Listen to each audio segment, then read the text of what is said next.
Season of the Witch and all that shiznit. It's time for the October predictions for the Oscar season, which is becoming a horror show of itself because I think this is the most wide open Oscars that we've had in a while because there literally seems to be no front runner.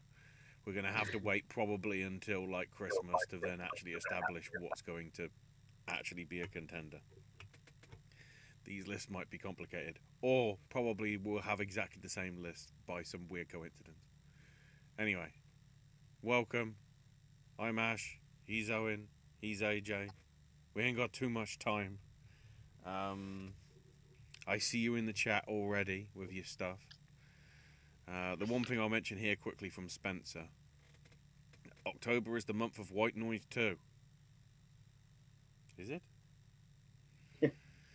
There is a brand new segment that has been sweeping this channel ever since it debuted that AJ told me about, and I immediately was on board, and it's working very well. So thanks to everyone that checked out Straight to Video, and we just issued the 10th episode of Straight to Video, which is what Spencer is alluding to.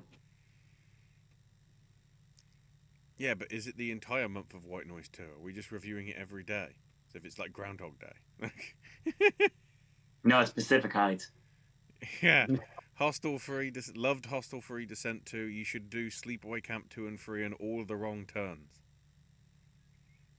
I think a video of all the wrong turns is coming at some point. The first one already has one. Mm-hmm.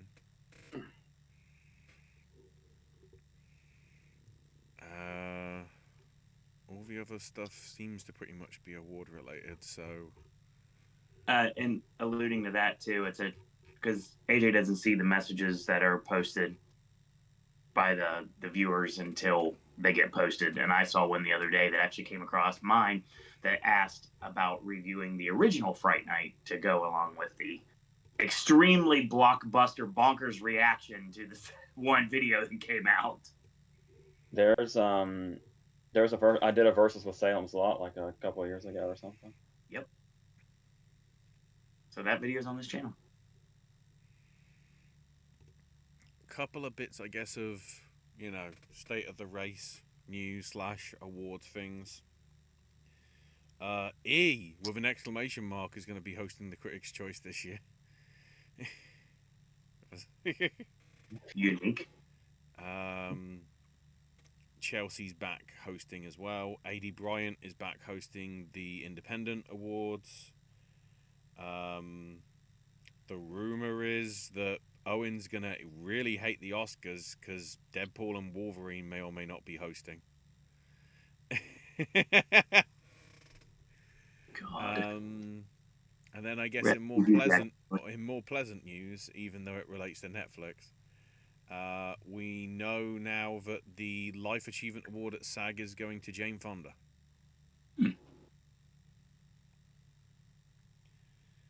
Why do I feel like she has that already? Is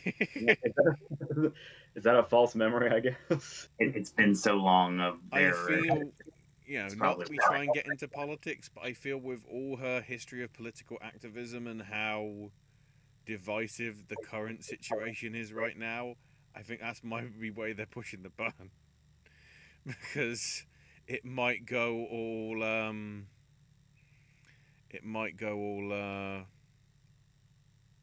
oh, what's his name? That did Dread and Annihilation. Alex Garland? Alex Garland, yeah, because I don't want to mention the 2-word latest film that came out earlier this year, which could be an Oscar contention, which I don't think will be, because it might be too close to the truth as to what might actually happen depending how things go in a week.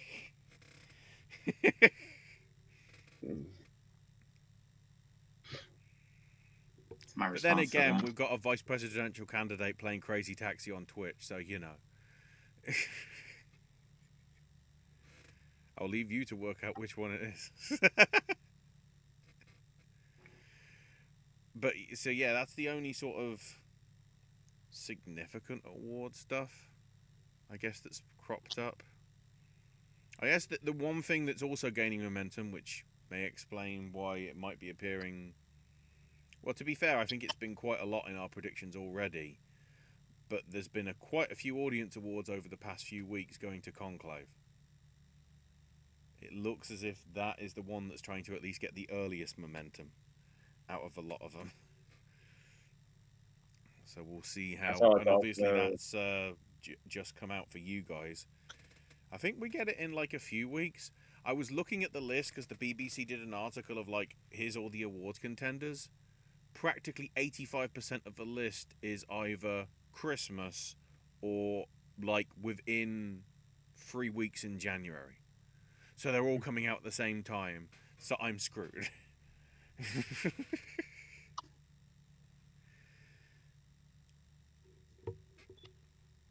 Should we get started? Yeah, we will roll into, as usual, with adapted screenplay. All right, so this whole thing actually got interesting because I was thinking about it, and I was like, I don't think I'm going to make hardly any changes from last time.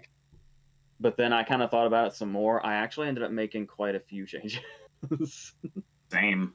Just I mean, several. It's not a total and complete makeover, but more changes than I had anticipated I was going to make. Starting with adapted, I only made one change.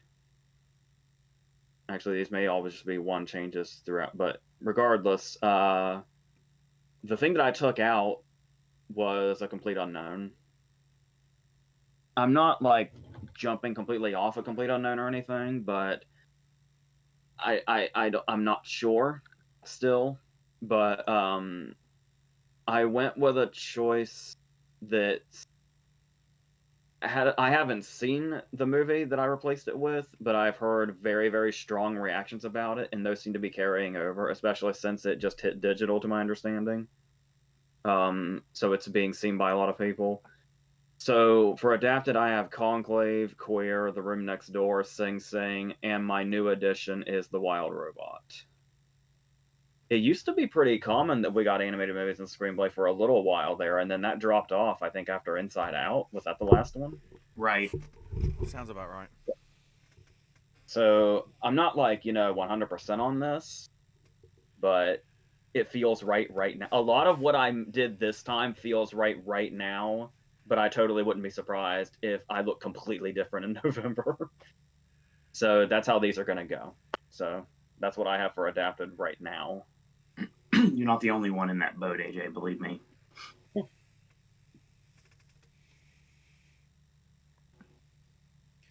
Ashley? So for adapted, I think the only switch that I made is taking out the piano lesson and replacing it with Conclave. So that joins a complete unknown, Amelia Perez, Room Next Door, and Sing Sing. Considering how it seems to be on a rate of Rotten Tomatoes likeness akin to hang on, Paddington, motherfuckers. Wallace and Gromit, Vengeance Most Foul is on the cusp. And it might just scrape in at some point. Mainly because I'd like to see a film that's the length of, Nightmare Before Christmas and whatever get in the screenplay. Especially with the way that I've heard it's actually, because of course there's the threat of, is it just going to be a really dodgy rehash, and everything I've heard says it isn't. I mean, the fact that, the Americans have liked it, I guess is a good sign. Because the British just like it anyway because it's Wallace and Gromit, so it prints money. So yeah, that'd be fun to get back to, like when stuff like The Red Balloon would win screenplay. Remember that? So yes, that's where I have it. For Bry's stuff, before I get to chat, Bry's 6 to 10, missing out, or Amelia Perez, Complete Unknown, Hitman, still there. We love you, Bry. Gladiator 2 and The Wild Robot. But the 5 that he's going for right now are I'm Still Here, Room Next Door, Dune 2, Conclave, and Sing Sing. Spencer has Wild Robot, Nickel Boys, Amelia Perez, Conclave, and Sing Sing. And hang on, I'm trying to see where Josie's. Oh, there we go. Josie mentions as her picks right now: Conclave, Doom 2, Hitman, I'm Still Here, Sing Sing, Small Things Like These, which is somehow getting a release at like the. I guess it makes sense because if it's an Irish cinema chain, they probably are going to push the next film with Cillian Murphy. Yeah, I noticed Murphy's been doing the press for it now, and I didn't even know it was like this soon.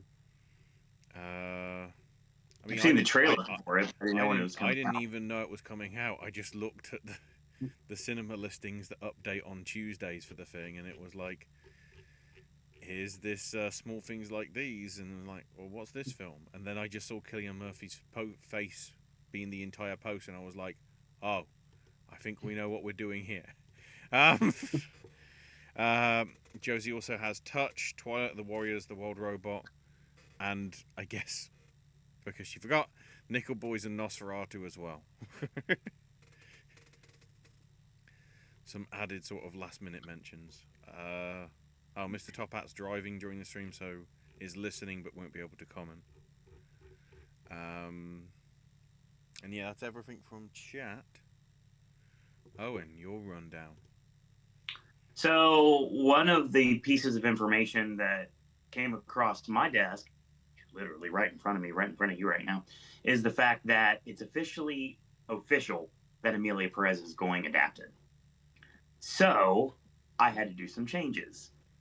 But luckily, I had something that I had listed as a juggernaut that kind of fell by the wayside because people didn't understand how to take it. So because of that, because I know we're having a conversation on it today before the show is over, Joker bumps out of my screenplay lineup for adapted. And it had to be replaced with something.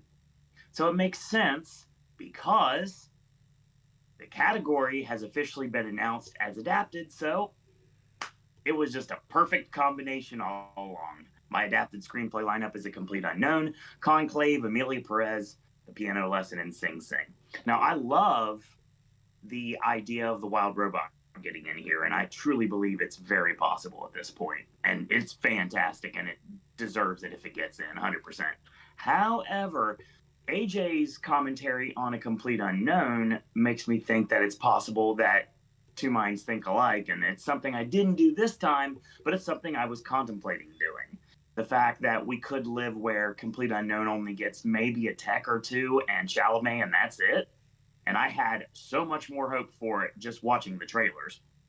But it remains to be seen because it is only the end of October right now as we're doing this video. So many things are going to happen between now and then. Between now and our November video, for that matter.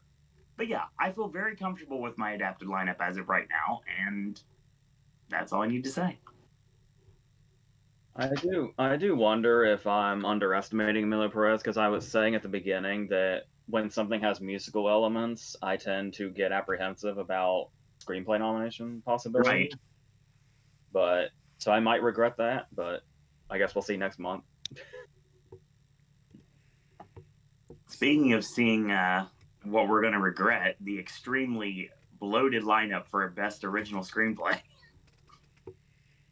Okay, so two possible contenders, neither of which I went with last time, I have seen now, so that helps. I have seen Saturday Night and The Substance since we last did this. And I don't know, this is another thing going back to, we're doing this we do this monthly because they will change. For sure. So things tend to evolve. So sometimes shortly after you've seen something, while you're doing predictions, you have to wonder how much it's your own opinion and the recency bias if you decide to suddenly maybe go all in on that movie. Of course. And one of those two movies is one. Let me throw it. I'm talking about the substance. Um, so as far as the substance goes, people were saying like, is it going to be too weird for the Academy and all that stuff?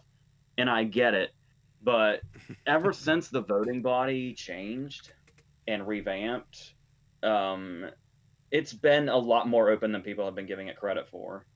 Mm-hmm. And the substance does not seem like it's going away. No. I don't think it's possible for the substance to go away because once you see it, it's not going to leave your mind anytime soon. Definitely not.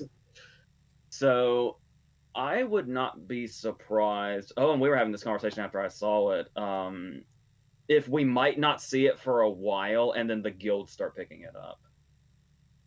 Like if it gets into like DGA and stuff like that, then well, obviously WGA is always up in the air because of their weird eligibility, but that's always a possibility too. There's always something that shows up at WGA that's like, oh hey, by the way, I'm here for the first time this season, and then sometimes they'll get in. Sure. So all of that to basically say, it might seem like I'm going to be pushing the substance pretty hard right now, but just right now it feels like there's a really steady, not like overwhelming like Conclave or anything, but there's a steadiness in where the substance is right now. So keeping that in mind. And I really wanted to go Saturday night.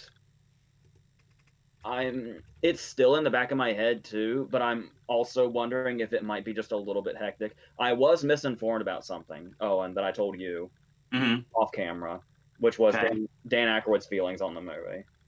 Oh, okay. Where I said it was when he was asked about Dylan O'Brien. He seemed kind of apprehensive about the whole thing.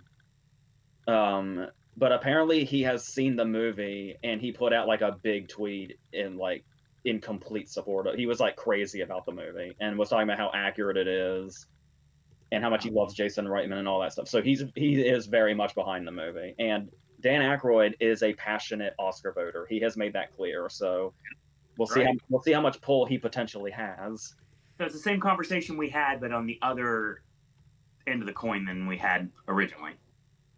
Yeah, just my thing with Saturday night is it was a lot more hectic than I thought it would be.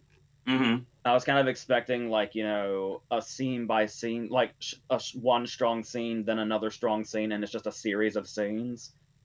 It's like Altman's overlapping thing, but constantly.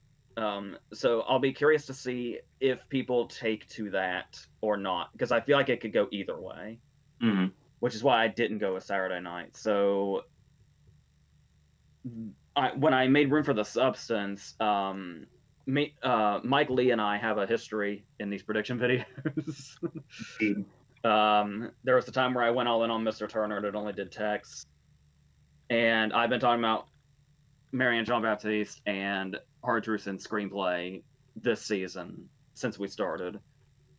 And just looking at the other things I wanted to make room for, Hard Truth is something that kind of kept hitting the chopping block. So I took out Hard Truth for this time. I wouldn't be surprised if it made a comeback eventually, but so that leaves me now with Honora, The Brutalist, A Real Pain, The Seed of the Sacred Fig, I'm going to stick with, and The Substance. Okay. Ashley? I moved out Blitz because after it did get its showing at the London Film Festival, it was kind of sort of a generally mixed affair in terms of how well it was received. I'm also moving out Saturday night because, one, it's not coming out here till January, which I guess is more in keeping with the 50th anniversary sort of times and whatever. But two needed to move in. With Brutalist now making its way in. And also, I've seen the trailer for it and I'm still not sure how I feel about it, but this is another one that's starting to get the groundswell movement behind it. And that is September 5th. Mm-hmm. The alternative depiction of what we saw in Munich and things like that. We need another one. Apparently, One Day in September wasn't good enough. So yeah, Brutalist and September 5 join A Real Pain, Hard Truths, and Anora. Substance is another one, like with Wallace and Gromit, that is on the cusp of. I was umming and ahhing between September and Substance, but considering how it's more on the radar, at least in terms of what I've seen in recent weeks, also because the trailer looked good, even though Substance is an exceptional film. You know, I feel it certainly could move in. Hard Truth seems to be the one that might be on rockier ground, possibly, out of the 5 so far, for Substance to make its way in. So we'll see how that goes next month. But, yeah, it's looking interesting. Quick check. Spencer has Brutalist and Aura Saturday night. I saw the TV glow, and We Live in Time. And then Josie Solid list. Josie has All We Imagine Is Light, Anora, Blitz, Brutalist, Hard Truths, Memoir of a Snail, A Real Pain, Seed of a Sacred Figure, and Universal Language.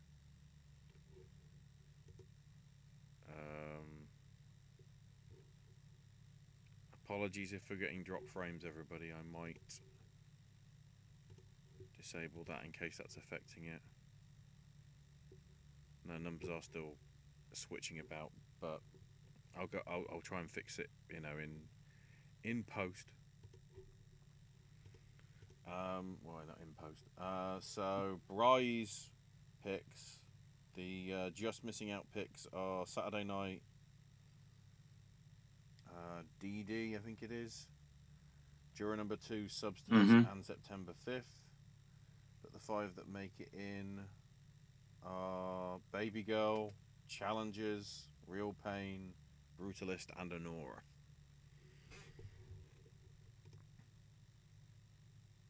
And whatever I did seems to have stabled the drop frames. Thank God.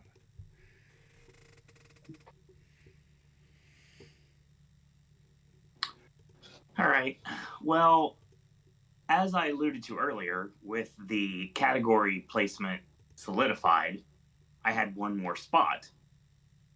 And the fun thing is the movie I've always wanted to put in here, I now could. So I did.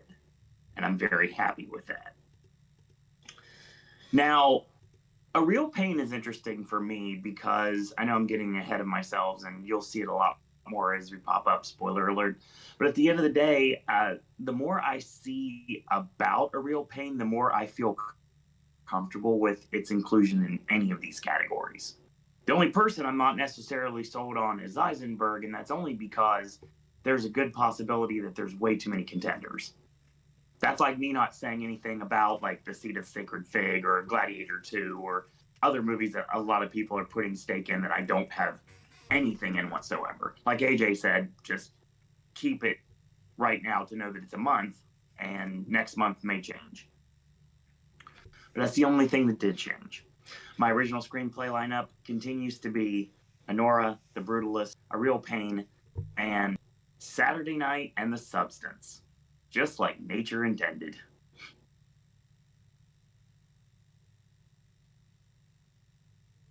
All right. Are we on to acting? Mm-hmm. Now I can just breeze by these ones. Yeah. This I did not make a change. Yeah, I did not. I only made one change last time. Now I'm not making any changes yet. Even though I do wonder, I feel like I should be more concerned about Ronan than I am. You know what I mean? Ronin for Blitz or Ronin for Outrun? Both. I haven't seen Outrun. I definitely see where the buzz is coming from. Mm. And having both movies out at the same time is definitely going to help with visibility for Ronin in general. but I don't know if either performance are going to get in or not. Well, as far as the outrun goes, I hate saying this because I haven't seen the movie, so I have no context. So please take that in mind when I say this. Okay, I can allude because I've seen it. So It sounds like the outrun is not any new territory Mm-mm. for like an actress in general. Right. It feels like it's a road we've been down many times and we've seen play out many times, and there's more interesting performances that could probably more interesting roles with performances to go along with them that could be there. Mm-hmm. For So sure. that's what I'm thinking about the outrun before I've seen it, but I do plan on seeing it at some point, so that might change. So yeah, if you've been here, you know that I have Danielle Deadweiler for the piano lesson, Ingenue Ellis for Nickel Voice, Felicity Jones for the Brutalist, Isabella Rossellini for Conclave, and Zoe Saldana for Amelia Perez. With Ronan for Blitz, I guess, on the outside, but I'm just for some reason I can't gravitate towards Blitz. I don't know, but we'll see what happens. Away from it out of necessity. It's bad. Yeah, but it's not Joker part de bad, I don't think. We'll get there. Don't worry.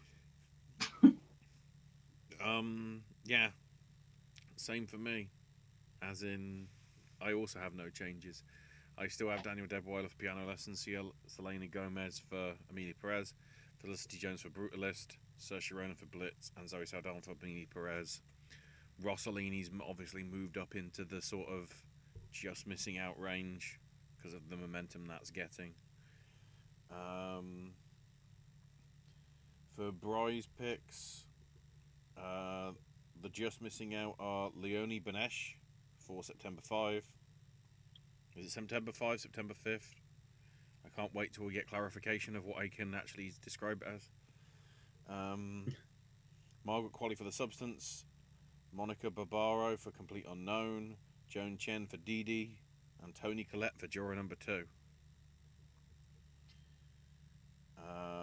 And then the 5 Bry is predicting with is Saoirse Ronan for Blitz, Daniel Deadweiler for Piano Lesson, Selena Gomez for Amelia Perez, Felicity Jones for Brutalist, and Zoe Saldana for Amelia Perez. So, same as my lot.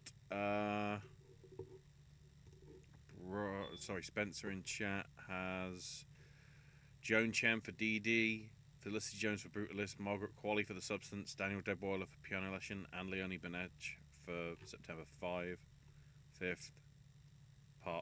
Part sank. September part sank. Yeah, that's what we'll call it now. That's easy. And Josie has Zoe Saldana and Selena Gomez for Amelia Perez. Sohalia Golestani for Seed of the Sacred Fig, Saoirse Ronan for Blitz, and Isabella Rossellini for Conclave.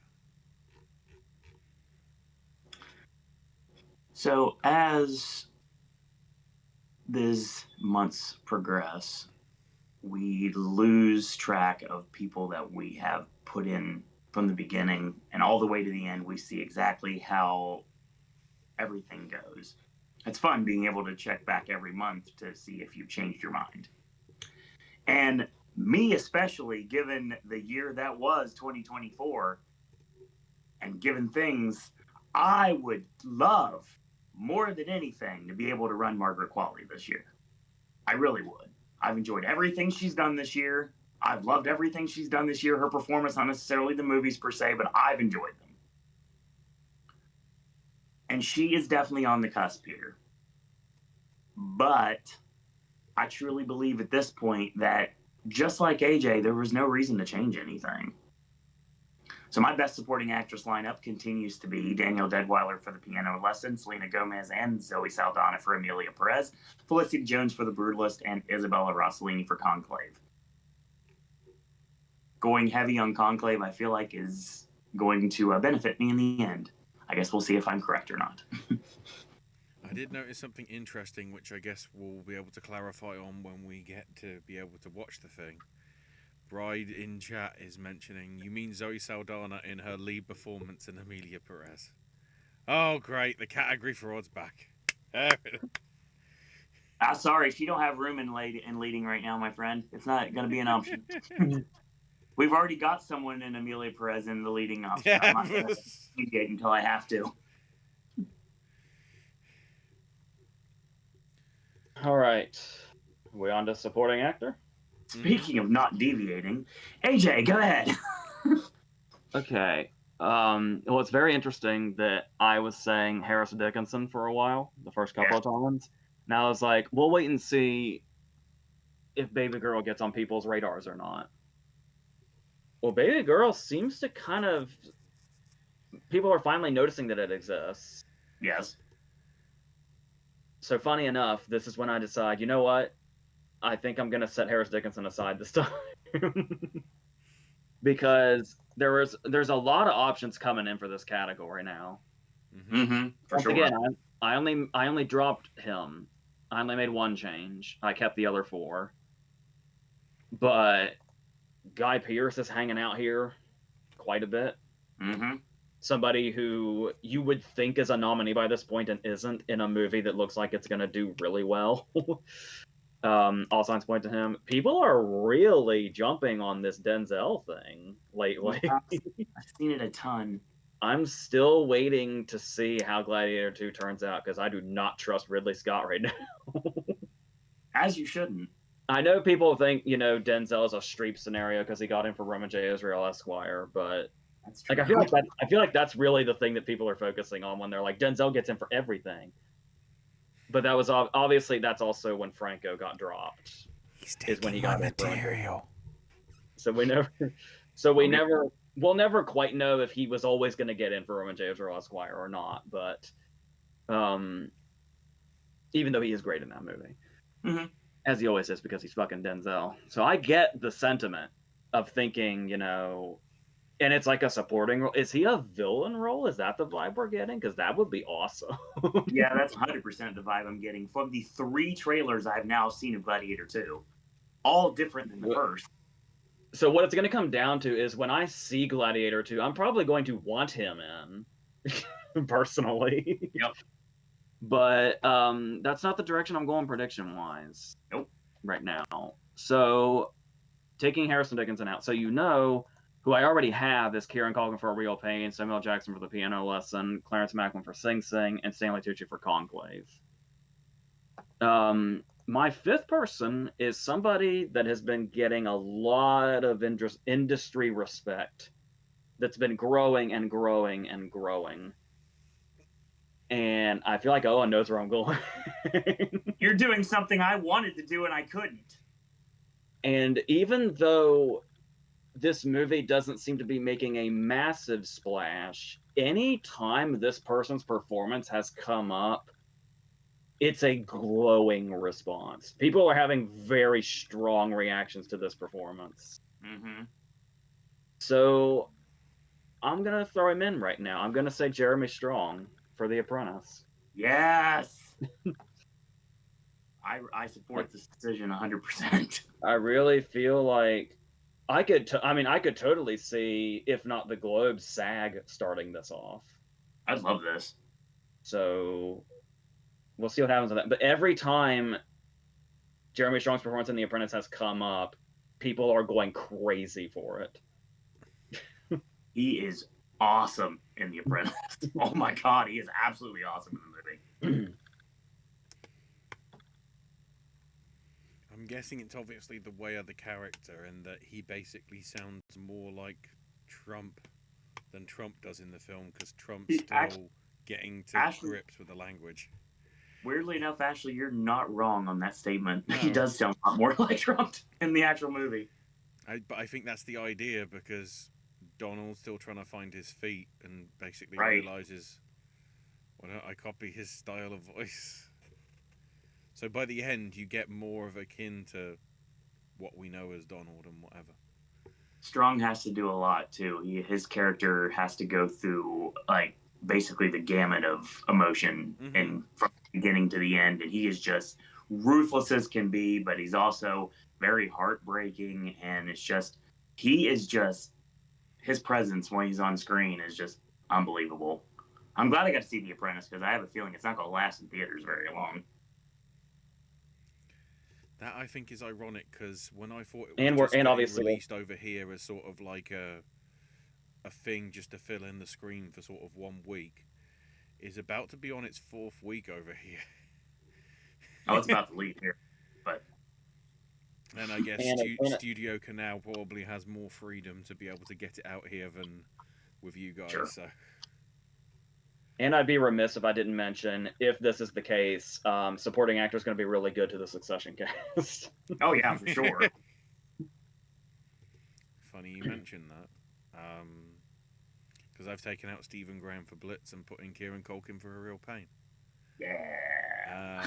Joining Samuel L. for Piano Lesson, Clarence Macklin for Sing Sing, Stanley Tucci for Conclave, and Meryl Streep, also known as Denzel Washington, for Gladiator 2.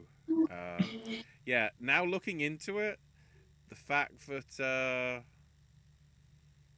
Denzel's character is a former slave who plots to control Rome, I don't think he's the villain, but he's going to be the final boss, basically.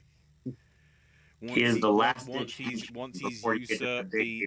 usurped the emperors, who apparently Joseph Quinn, who's playing Emperor Geta, took inspiration from bloomin' Owen Davian from Mission Impossible 3. Really?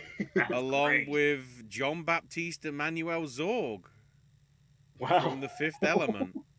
Basically, because he didn't want to play anything like Phoenix's Emperor from the first film. All right, I have a new most anticipated performance from Gladiator 2. I was going to say. And at first I was thinking sort of Pascal was sort of the villain.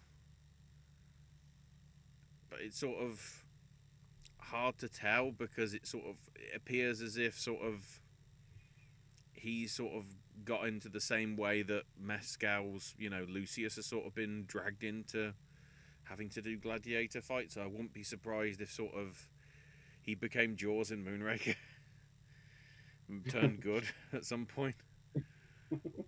And then they both killed Denzel.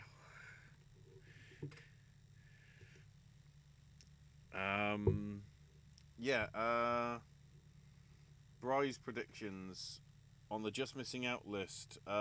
Willem Dafoe for Nosferatu, Edward Norton for Complete Unknown, Mark Eidelstrin, I'll eventually work out how to pronounce that, for Honora, Harris Dickinson for Baby Girl, and Jeremy Strong for The Apprentice. And then the main 5, Stanley Tucci for Conclave, Kieran Culkin for A Real Pain, Denzel for Gladiator 2, Guy Pearce for Brutalist, and Clarence Macklin for Sing Sing. And then in the chat, Spencer has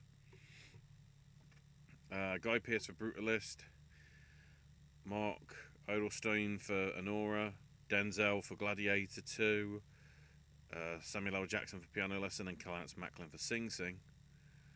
And then Josie has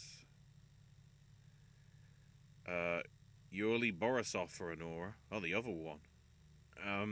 Kieran Culkin for Real Pain. Guy Pearce for Brutalist, Stanley Tucci for Conclave, and Denzel for Gladiator 2. Okay. Supporting actor is getting more and more entertaining as the weeks roll by. Which by entertaining, I mean it's getting absolutely crazy to try to predict them. Then again, once more, it's only October. But I made no changes at all. Kieran Culkin for A Real Pain, Samuel L. Jackson for The Piano Lesson, Clarence Macklin for Sing Sing, Guy Pearce for The Brutalist, and Stanley Tucci for Conclave. Bry again clarifying Kieran Culkin in his lead performance in A Real Pain. It's happening again.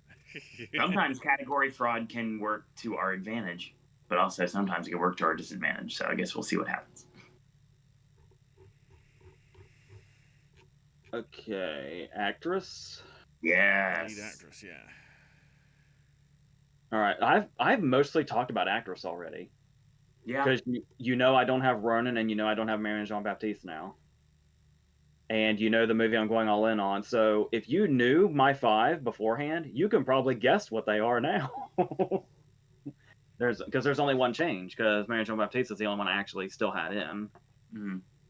So I have still Carlos Villegas going for Amelia Perez, Angelina Jolie for Maria, Mikey Madison for Honora, Tilda Swinton for The Room Next Door.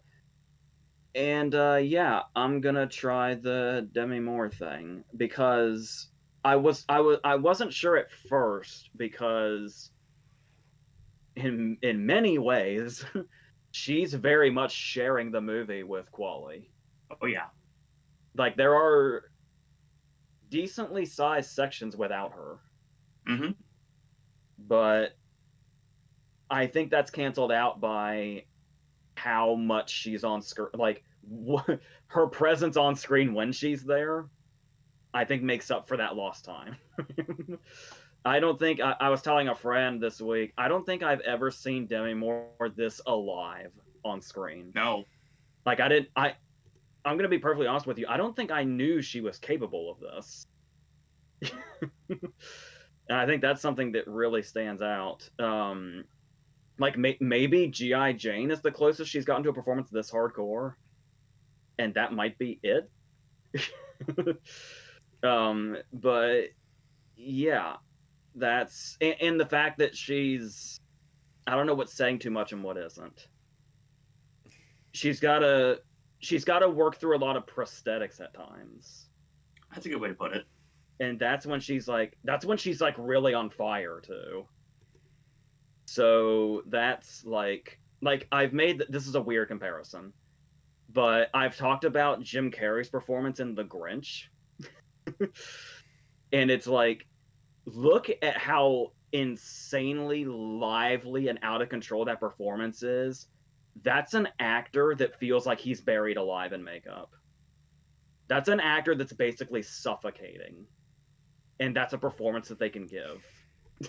I feel we have the irony of her, what she's doing in The Substance, and then the all digital effects of what may or may not be one of the worst films of the year, at least from what I've seen from some reviews, in Zemeckis is Here.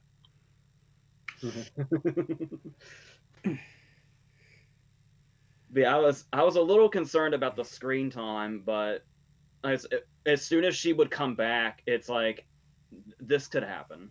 This is something that people are going to really want to push for, I think. So I mean, technically, she ends the film as well. So yeah. in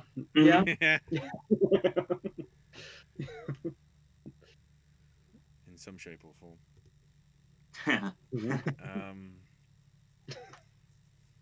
Interesting. I really interesting. The whole last 30 seconds was basically in code just now. Absolutely. It's the bit from Family Guy with the subliminal smoke. So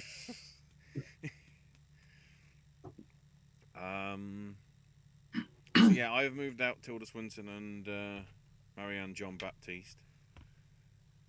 One is for Demi Moore for The Substance, just because I wanted to put something horror in for the season, even though it might actually have legs. And then the other thing is the one that actually might be doing something now, and that is Angelina Jolie's performance in Maria.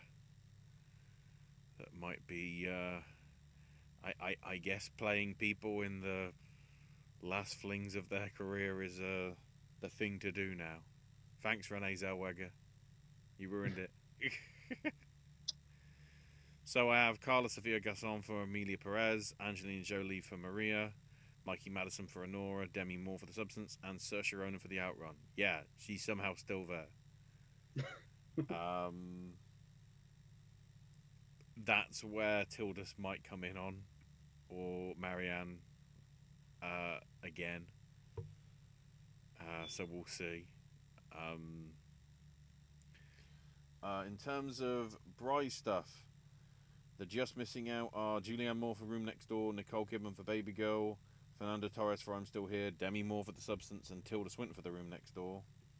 And then the 5 are Saoirse Ronan for Outrun, Angelina Jolie for Maria, Mikey Madison for Honora, Carla Sofia Gasson for Amelia Perez, and Marianne Jean Baptiste for Hard Truths.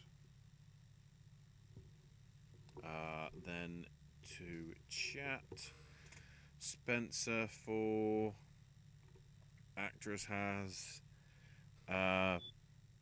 Amy Adams for Night Bitch, Carla Sofia Gaskin for Amelia Perez, Mickey Madison for Honora, Demi Moore for The Substance, and he originally put Pamela Anderson for Last Showgirl, but is now switching it out for another thing that I've heard good performance vibes for in terms of horror, and that's Naomi Scott for Smile 2. I don't have a problem with that, but I think it's so packed this year that would not be a performance that would get the just due it deserves. Scott's great in this movie. She really is. I forgot to even mention Kidman, by the way, as a possibility, but that too. All right. My actress lineup, of course, as you know, if you've been playing along, I put a lot of hope in Joker. That was a sucker bet. But it only mean I could do one thing that I wanted to do all along anyway, so go ahead. I might as well. So joining my best actress lineup from pretty much the whole time, Carla Sofia Gascon for Amelia Perez, Angelina Jolie for Maria, Nicole Kidman for Baby Girl, and Mikey Madison for Honora. Yes, welcome to the lineup. You missed me by my sheer stupidity. Demi Moore for The Substance. I love this movie way before most people saw it, and it was a word of the mouth movie I loved being able to spread the word about, and I was the one who did not have her in here, and I feel stupid, and now I can finally rectify this. I was hoping I wasn't jumping all over it just because I just saw it, but You're not going to die alone on that hill, let me put it that way. I was going to say, you want to know a secret? I'm not done with it. Neither am I. All right, well, before we get there, should we do actor? Yes. Okay. 2 people I didn't have in are hanging out here, throwing their hands up saying, dude, we're here. Daniel Craig, and for either movie, Sebastian Stan is very much on people's minds right now, for good reason, to my understanding. He's great in both movies. So I've heard, like, there's obviously The Apprentice. I've also heard so many great things about A Different Man. It's an awesome movie. It really is. And it's really funny, too. It's darkly funny. And the combination of those two usually means something happens. Whichever one it may be, something happens. But I just kept looking at the 5 I already had. I was especially eyeing John David Washington. Mm-hmm. It's like, if I ask anybody, I think you're the one, John David Washington. But honestly, I could not bring myself to do it, so I still have the same 5. Okay. So I still have Adrian Brody, Chalamet, Coleman Domingo, Fiennes, and John David Washington. But either movie for Stan or Craig is like right there. It was actually Craig was going to be the first one I went with before either of the Stans. And then my other question was, well, if I'm going Jeremy Strong, would that mean Stan gets in for The Apprentice automatically? But not necessarily. No. But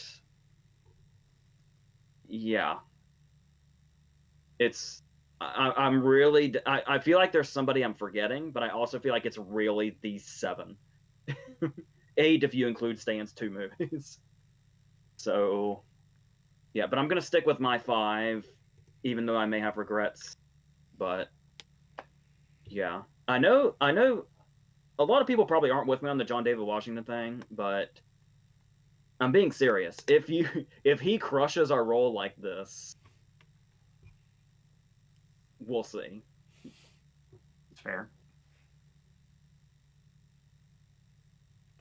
Actually, mine's pretty easy because that also hasn't changed. I still want Brody for There we Brutus, Timothy for Complete Unknown, Daniel Craig for Queer, Common Domingo for Sing Sing, and Ralph Ray Fiennes for Conclave.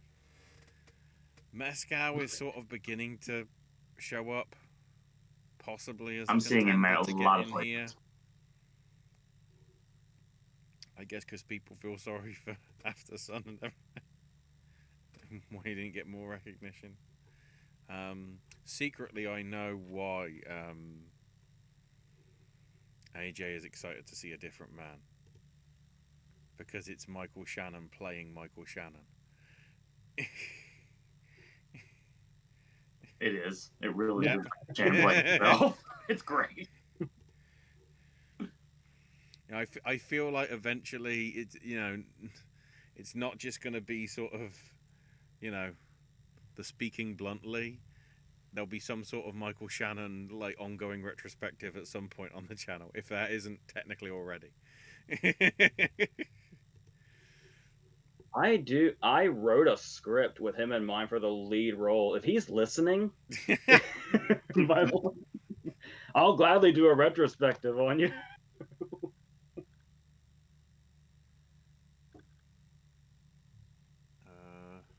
Right.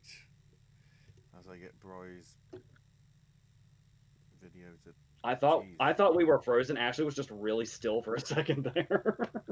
Well, on my vantage point, I can't even see Ashley on my screen because it looks like the camera is not operational. But if I look up on my television, it shows me he's there. So Sorry, I was having to deal with mobile data and how Bry's video went to 144p, and I was like, I can't see. Please give it 720p so I can read text. Thank you. So I didn't even know Bry's that was... Continue. Bry's just missing out 5. As I still try and work out what's affecting these drop frames, considering barely anything else is running. Nicholas Holt for Juror Number 2, Paul Mescal for Gladiator 2, Daniel Craig for Queer, Jesse Eisenberg for A Real Pain, and Glenn Powell for Hitman. Yes! And then the 5 that Bry has are Sebastian Stan for Apprentice, Timothy Chalamet for A Complete Unknown, or is it his lookalike? Ray Fiennes for Conclave, Common Domingo for Sing Sing, and Adrian Brody for The Brutalist.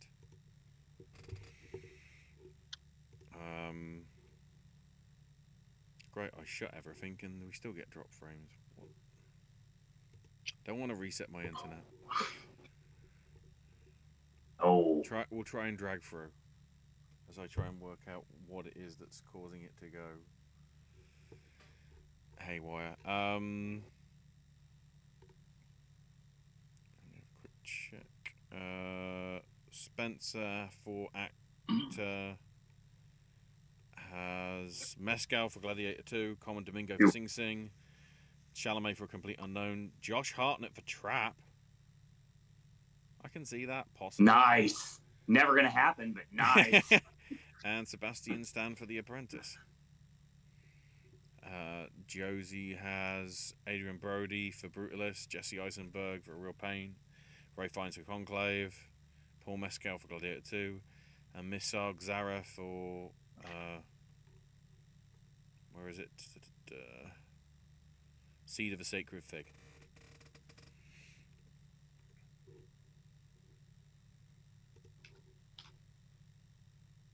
All right. So, confession time. I obviously had a spot that was custom made for replacement after watching Joker. And it took a lot to try to decide who I wanted to put in here. A thought that came into my mind was somebody that has definitely been overlooked this season and definitely is not going to go anywhere, but a performance that is absolutely phenomenal, and I'd love to see him get recognized for, and that's Gabriel LaBelle. And I have lots of hopes for Saturday night. Spoiler alert.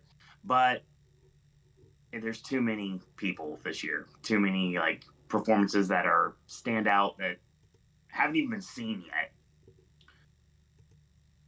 Then I went to replace the Joker with James Bond. So one of Chris's markdoms to the other. If you know, you know. But couldn't do that either. So Craig was an option until he wasn't. I've been thinking and thinking. I know I said something at the beginning of this show. I'm kind of contradicting myself because I changed my mind. And I'm going to reveal my hand, as I'm sure you probably already know. My best actor lineup is Adrian Brody for The Brutalist, Timothy Chalamet for A Complete Unknown, Coleman Domingo for Sing Sing, and Ralph Fiennes for Conclave. Really? If I'm going to do what I'm going to do later in this run, there's only one thing I could possibly do. My fifth best actor lineup, Jesse Eisenberg. Interesting. I feel that the more I see, the more I hear. It's not the fact that it's like recency bias of seeing the trailer like 700 times, whether it's regular or red band, and the only difference is cursing and a little bit more dialogue. I will state right now that I feel that this could be a really big season for A Real Pain. And if I'm going to do what I'm doing later on, again, spoiler alert, it makes sense. And it may be something that stays in for 1 month and then it disappears before the year ends. But right now, my thought process is that A Real Pain is going to surprise a lot of people, but not people that were paying attention.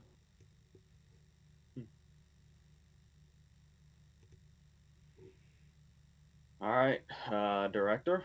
Mm-hmm. I guess. All right. I'm not really into the whole S&M thing, so this will be the only time I ever say this. This hurts, but it also feels good. Agreed. I had to I had to take somebody out I really didn't want to take out to put somebody in that I'm feeling pretty good about. Kind of. Because I looked at that 5 I had in director, and it's like, who of these 5 can I knock out?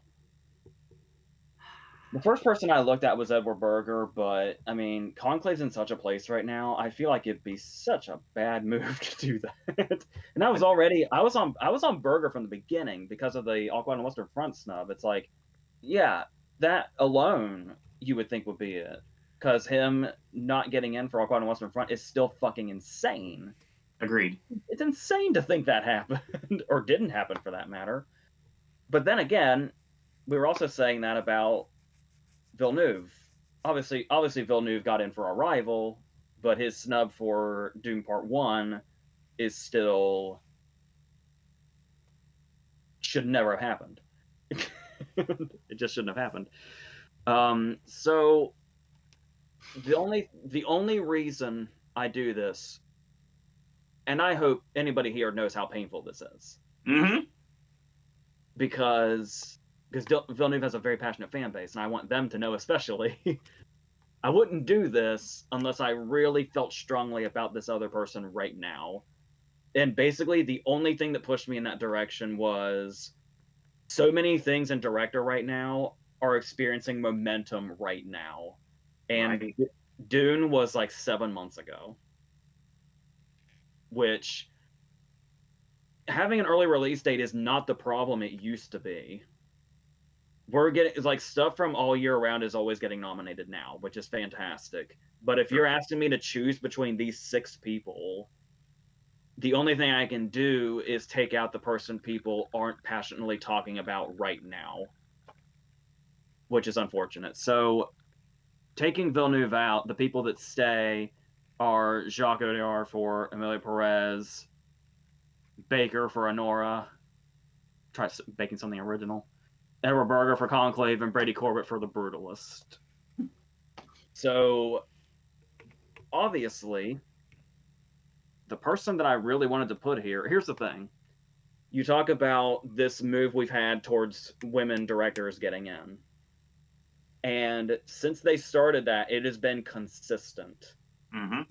And there will be certain kinds of people out there, people who don't matter, who will still, no matter what, always call them a token nomination. Correct me if I'm wrong, we have not had that yet. We have not had a woman director get in that feels like, oh, it's just because.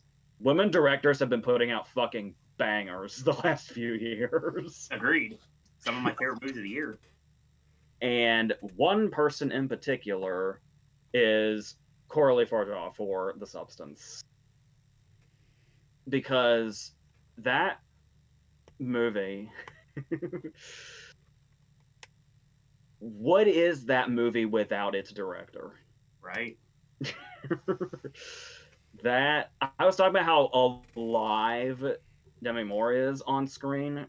The whole fucking movie is alive and vibrant and wild for nearly 2.5 hours, and it does not stop. Doesn't feel like it's runtime either. And that's something where it's like, if that's going to do really well, no fucking way she misses. Nope. Now, mind you, I'm not saying at all that she's a lock. I'm saying I said at the beginning, this is what I feel right now. Sure.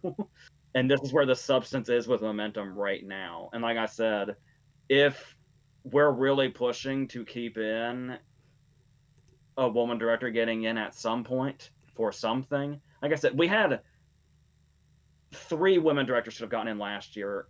Trier still did, and Trier was one of the best options.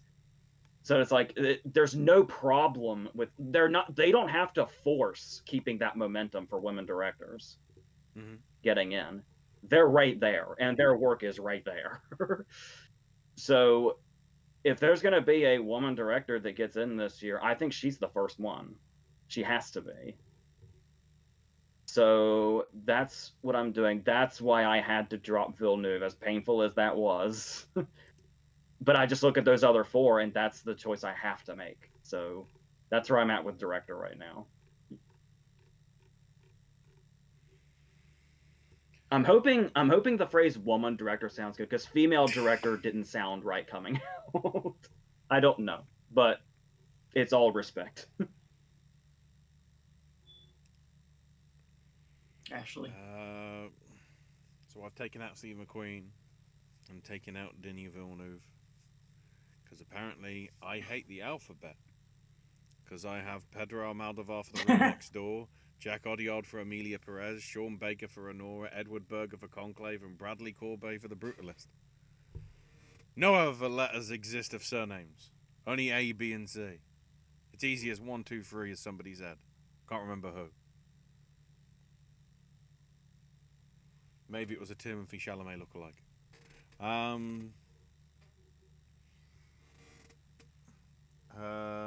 Bry, in terms of Bry's misses, or do you need misses? I have to. Oh, go ahead.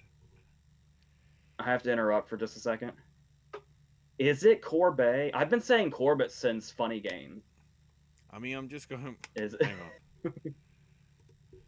The question is, Brady. Oh no. I'm just checking. It might be Corbett because he's American.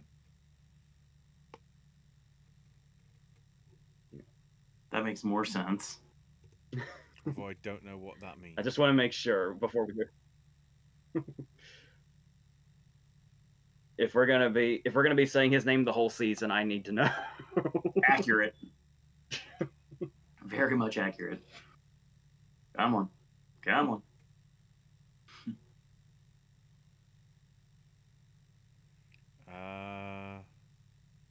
I think Dead air is not a good thing. From what Wikipedia pronunciation's saying, it is a EI as in the A in face. So I think it is Corbet. So watch it be Corbett and then it's completely Okay. Somebody will change the Wikipedia. We'll investigate further later. It's like okay, AJ, the best way to correlate this would be the fact that, probably because I haven't eaten today, that I'm going to say this. It's orange sherbet or orange sherbet. Growing up, I heard both. You heard sherbet? Who was saying that? Somebody you know very well. Do not worry. I might just have to go to if they did a press conference for the Venice Film Festival Awards and see what they listed the Silver Lion winner as, and that will give us a clue. So Bry's just missed. Go ahead. I was annoyed because I was looking up Coralie's name, and every pronunciation was different. Yes, very true. Very, very true. I ended up going with Alonso Duraldi's one, so I was like, I'll trust you, Alonso. So Bry's near misses are Clint Eastwood for Juror Number 2, Luca Guadagnino for Challengers, James Mangold for Complete Unknown, Denis Villeneuve for Doom Part 2, and Greg Queda for Sing Sing. And then... Yes. Oh, wow, he's gone with the same 5. Conclave from Edward Berger, Pedro Almodovar's Room Next Door, Sean Baker's Honora, Jack Audiard's Emilia Perez, and Bradley Corbet's Brutalist.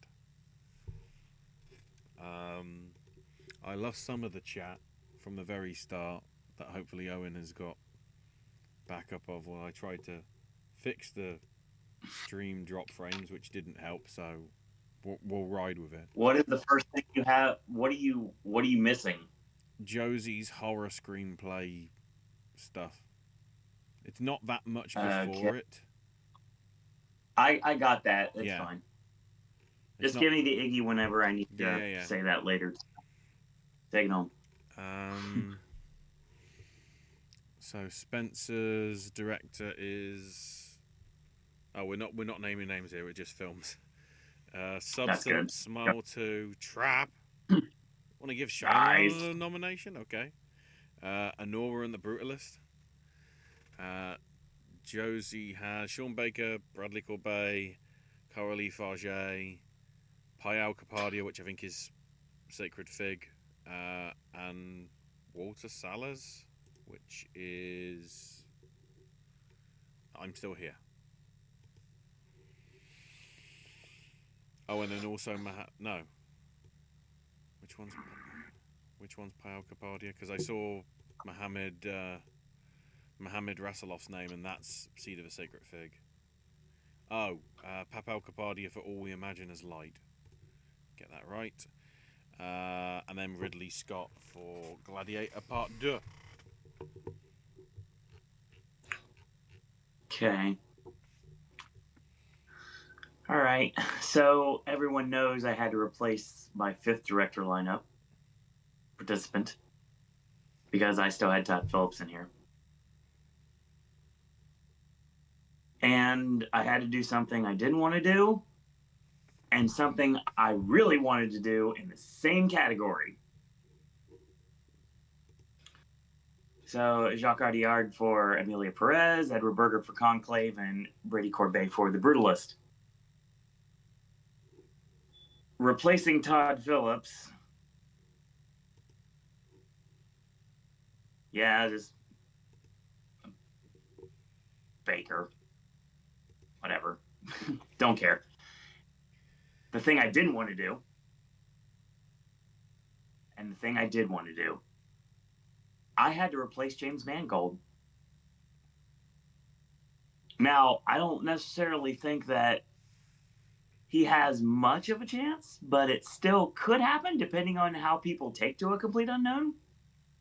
If it starts taking off, it's possible. But again, it feels like I'm piggybacking off everyone else. But I'm super happy to be able to join the substance brigade that deserves to be here. Coralie Farge for the substance. Oh my God, yes. Let it happen. Please let it happen. That's my director lineup. I feel I should mention it here, considering we're talking directors and everything. AJ, what is your opinion on Monsieur Quentin Tarantino saying that Todd Phillips was the Joker all along in regards to his directing of Joker Part 2? Well, if you stay for after we do Best Picture, I had some Joker 2 thoughts I wanted to get off my chest. Okay. We'll save that till then.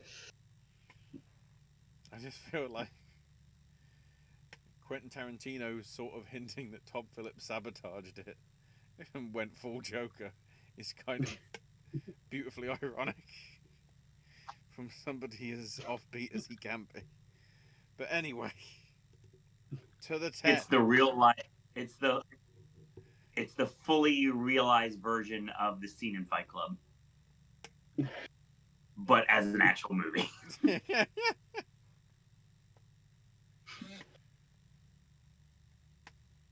Best Picture. Oh. I didn't really. Isn't it weird how ever since there's been 10 slots, Best Pictures were like the least passion when we do these. Oh yeah. Just like it's basically just the sum of everything we just said. Mm-hmm. Only thing I took out was a complete unknown. So I still have Anora. I still have Blitz as like that 10th slot place. The Brutalist, Conclave. Even though I took out Villeneuve, I still think Tex could get Dune in. For sure. Mila Perez. Piano Lesson could get in on 2 big acting nominations. 3 big acting nominations, excuse me. A Real Pain, Sing Sing, and based on everything else I've said, The Substance. And once again, I know people are going to say, are you going to get... Can a movie like The Substance get that much passion behind it? Yes. Yeah, I think it can. Because the people who go all in, it would they're still doing the ranking system, right? Mm-hmm. That's something it could greatly benefit from from passionate voters. So, yeah, and they're not going to forget about it. No. You can guarantee no voter's going to forget about it, whether they like it or not. Ashley.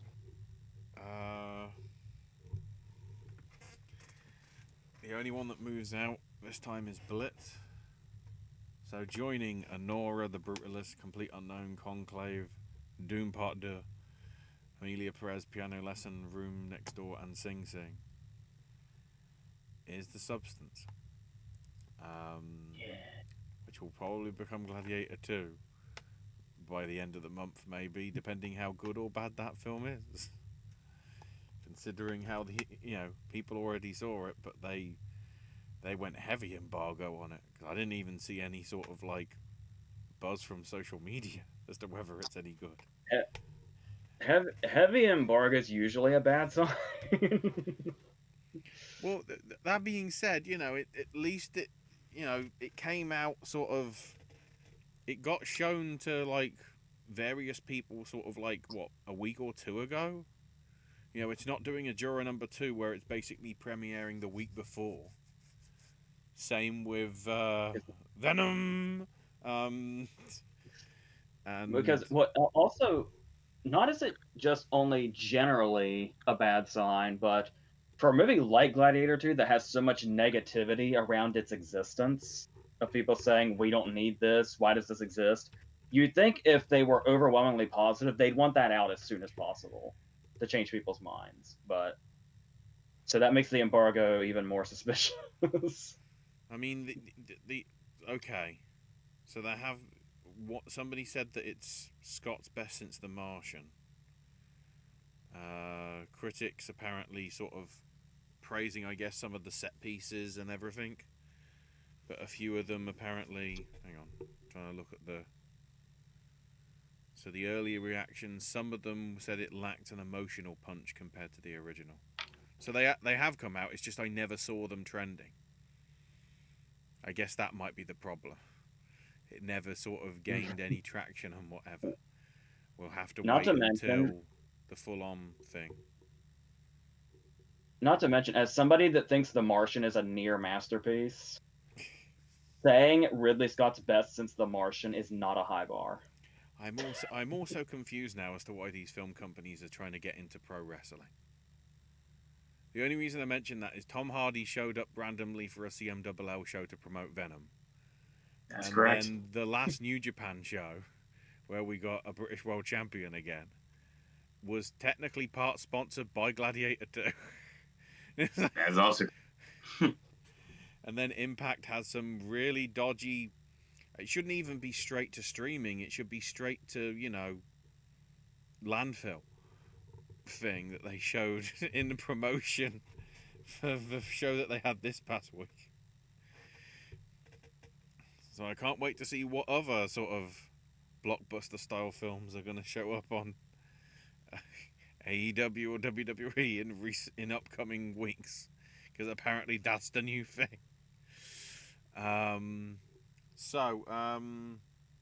Bry's 11 to 20 are September 5th, Blitz, I'm Still Here, Baby Girl, Gladiator 2, Hitman. Yes. God, if that becomes a thing, that's going to be the new trend for this year. Anything to do with Hitman is just me point to the camera and say yes. Wild Robot, Inside Out 2, Nosferatu, and Juror number 2. But Bry's 10 as it stands are Challengers, A Real Pain, A Complete Unknown, Room Next Door, Conclave, Amelia Perez, Doom Part 2, The Brutalist, Anora, and Sing Sing. Spencer has, if I can find them, Anora, Brutalist, Blitz, Trap, Smile 2, Gladiator 2, Amelia Perez, The Substance, Piano Lesson, and September 5th. And then Josie has All We Imagine Is Light, Anora, Blitz, Brutalist, Conclave, Dune 2, Amelia Perez, Gladiator 2, I'm Still Here, Nickel Boys, Nosferatu, Seed of the Sacred Fig, Substance, and The Wild Robot. Oh, she also mentions I forgot to add Room Next Door into my adapted screenplay lineup. Lineups are sloppy and not as well thought out, as I'm not totally prepared given I was recovering from sickness. Well, at least you know, hopefully better now. For sure. Owen, round us off on the prediction stuff and then we can get to the general garb. Oh, yeah. Again, Josie posted that immediately that she wasn't feeling very well. Hopefully you do feel better soon, Josie. And thank you for attending tonight. Best Picture is interesting for me because I had to make 3 changes. And they're all changes that I'm very happy with. So joining the Best Picture lineup that I have currently of Anora, The Brutalist, A Complete Unknown, Conclave, Dune Part 2, Amelia Perez, and Sing Sing. Replacing The Piano Lesson, Welcome Back to A Real Pain. Replacing Blitz, I Have the Substance. And replacing Joker, a different kind of Joker, Saturday Night. Lots of questions about other movies that have not even been mentioned tonight, like stuff like Wicked, things like that, getting nominations in the tech categories and potentially getting in here and at the 10th slot. This is possible. I'm not saying that necessarily because of recency bias. I'm saying that because it's very possible. You never know what something's going to do, and we won't know anymore when we do the next video for sake of argument. So let's watch the season roll on and thanks everyone for joining us for our Oscar predictions portion of the show. Now to some good housekeeping. Should I start with Joker and then we do the chat stuff, or There is at least one comment that I saw here that I feel will be a good tie into it, maybe, depending how you feel on the film. Yeah, Spencer said Joker Fwala Flop was terrible. No, it wasn't. Tech and Globe play, I think it fell 70% second weekend, and Joaquin always wasn't getting good press. A strange movie.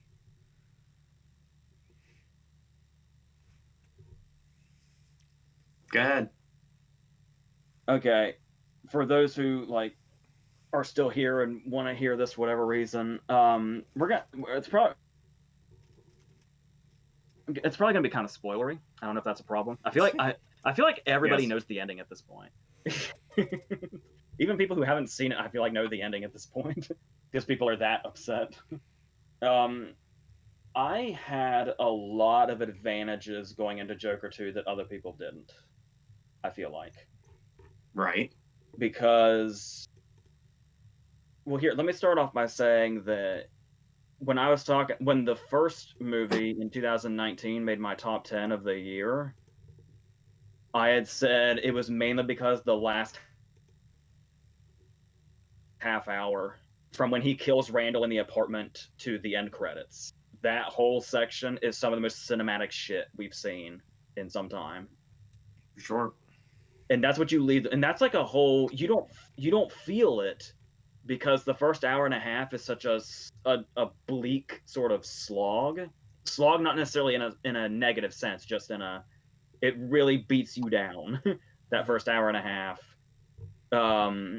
you don't even realize the section where he's Joker is like a whole fraction, it's like a fourth of the movie, because the pacing and everything, just the mood just changes completely as he's sort of unleashed.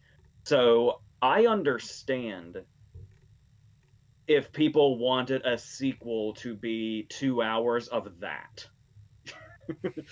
2 hours of that half hour. I understand the idea of thinking that's what a sequel to this should have been. And there's a way you can get him out of Arkham to do that easily. So with that in mind, I haven't been seeing movies when they open like I used to. So I hear a lot of, I don't like read reviews or get into plot details or anything, but I usually hear general word before I go into something now. And of course, the general word on this one was overwhelmingly negative. I had heard it was boring. I had heard that it doesn't leave Arkham or the courtroom, and that the ending is bad, and that Gaga's barely in it. That's what I knew going in. Plus, I don't watch trailers. I haven't watched trailers in over 10 years, pre a movie's release. So all this stuff about how the trailer kind of made it look like it was going to be 2 hours of the last half hour of the first movie, I have no basis in that. I have no idea. Apparently there's a lot of stuff in the trailer with Gaga that's not in the movie at all. Mm-hmm. So I feel like if I was still in a place where I watched trailers and I saw movies when they opened, like most people who saw Joker, I probably would be in the exact same boat, feeling like, what the fuck is this shit? What the fuck is this bullshit? But since I knew all of that going in and my expectations were totally set for exactly what the movie is, I wasn't mad. Mm-mm. Like, for what it is, I still think it's pretty well made and engaging. The court scenes are fantastic. Oh, yeah. When Zazie Beetz and Gary are on the stand, and he actually gets to be Jokery doing the big Southern accent thing, all of that, the only thing I thought was underwhelming was the musical sequences. And I'm not one of those people that was like, oh, I hate it because it's a musical. We knew it was a musical 2 years ago, 3 years ago. They announced that. So my brain was set for that, but they're just not interesting. That's it.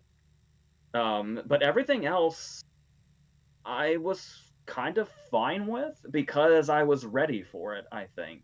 So, but the reason I say I needed to get something off my chest was I feel like there's one thing in particular that has been so egregiously misinterpreted, and it's one reason people hate the movie as much as they do. And I feel like people are taking it in a totally different direction that it's not. Yes. And this is where we're getting kind of spoilery, if anybody cares about that at this point. To my understanding, there is a scene where Arthur decides he's not going to be Joker anymore. And what people seem to interpret this as is that it was... Do I need to say, like, trigger warning, maybe, before I say this? Walk slowly. We are on YouTube, after all. Dropping the soap. Yeah, that's a good one. Yeah, people seem to think the Joker was assaulted out of him. Oh, right. That's a good way to put it. In the way Ashley was alluding to. Yes. Okay. Bob What I was Ross beat the devil out of you. Okay. American History X. Yeah. Yeah. Is what people seem to think is what people are alluding to. Here's what happens. Okay. He makes a mockery out of the whole legal system in court. He's in full makeup in the suit. He comes back to the prison. Brendan Gleeson and the other guards aggressively wipe his makeup off and strip his suit off of him and throw him behind a wall. And then in just the next scene, he's basically like, I'm not Joker anymore. I get it because of the prison setting and things we've seen in the past, like American History X or Shawshank, and just the general thought of what prison life is like. That if prison guards surround a prisoner and rip his clothes off down to his underwear and throw him behind a wall and stand over him, that's a certain implication. Sure. But the scene stops there. Just them standing around him. Nobody, like, undoes a belt or anything like that. So the way I interpret it is they took the Joker away from him. Because the Joker is the makeup and the suit. They rip the suit off after they wipe his makeup off. So it feels like they're just stripping him of the Joker, and now he's just Arthur in the most humiliating way possible as they stand over him. And that's why he's not Joker. I didn't get an assault vibe from that. Like, I get it. I guess I get it. But that's not what I took away from that at all. I feel like they just physically took the Joker off of him, is what that was. But I don't think I've seen one interpretation that doesn't call that assault, like that kind of assault. Mm-hmm. And I feel like that's really jumping the gun on what that scene was. Maybe I'm in my own boat here. I don't know, but I'm sure now that I've said all this, I'm sure Todd Phillips is going to come out and say, "Oh no, he was totally." He was totally assaulted, but that's not the vibe I took away at all. I took it much more as a symbolic thing, and yeah, it's almost weird to me how passionately people are jumping to assault is what happened, and the reason I'm singling this out so much is that I have heard so much that's one thing people hate about the movie the most, and I don't even think that's what the scene is.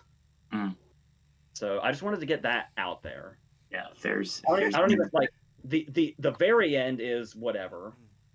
So like I barely think about the actual ending because it's like, all right, at least we're done with this, and Joaquin's done with this. Speaking of barely, Brian's now put the great image in my head of so McNuckles from Paddington 2 took Joker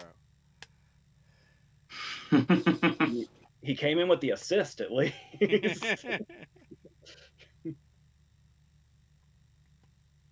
And he's on the other side of the law this time. Well, yeah. Allegedly. Yeah.